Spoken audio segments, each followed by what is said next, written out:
A veces nos preguntamos de quién es la culpa cuando una persona sufre algún tipo de afectación a la salud mental por causa de el trabajo, por un ambiente laboral completamente tóxico, por un ambiente lleno de abuso, de acoso laboral sexual, de acoso laboral, de violencias, de vulneración de derechos humanos, de derechos laborales. Y por lo general buscamos como sociedad, porque es que eso es un tema cultural, buscamos culpar al individuo. Entonces, usted debió haber renunciado antes, usted debió haber puesto límites. Y si bien es completamente cierto que los seres humanos deberíamos tener las herramientas suficientes, deberíamos tener esos recursos emocionales que nos permita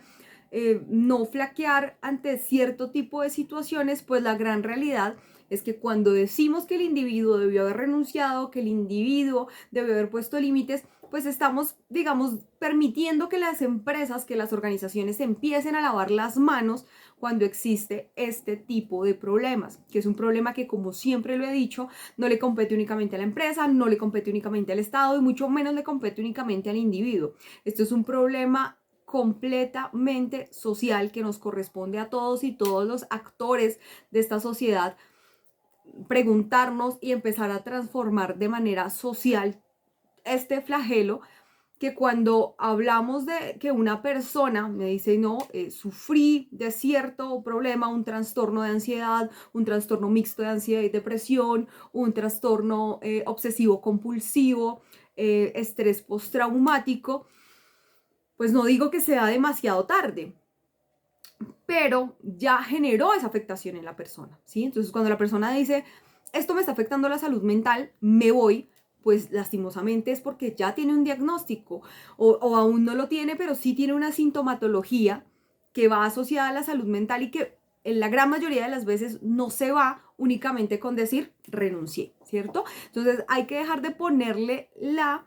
responsabilidad al individuo por no haber renunciado y hay que empezar a cargarle un poquito más de responsabilidad a las empresas, que no es voluntaria, que hay unas leyes nacionales, que hay unas leyes supranacionales, donde nos dice debemos prevenir la violencia dentro del trabajo, el acoso laboral dentro del trabajo, debemos prevenir y buscar siempre promover y proteger los derechos humanos de los y las trabajadoras, ¿cierto? De todos los seres humanos, pero cuando hablamos del ámbito empresarial, tenemos que hablar de proteger esos derechos humanos de las personas, tanto a nivel físico como a nivel mental. Hay que buscar cómo mitigar los riesgos. No podemos seguir cargándole la responsabilidad al individuo que está padeciendo porque es un flagelo, porque hay organizaciones que son un cúmulo de malos tratos, que son, como dicen por ahí, un caldo de cultivo para trastornos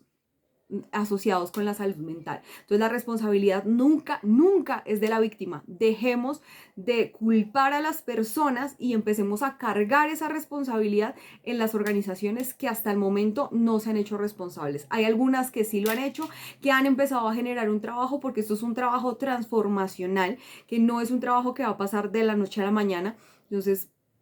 que todas las organizaciones podamos entrar en ese ámbito, en ese rol de empezar a generar esa transformación cultural para que las y los trabajadores estén dentro de las organizaciones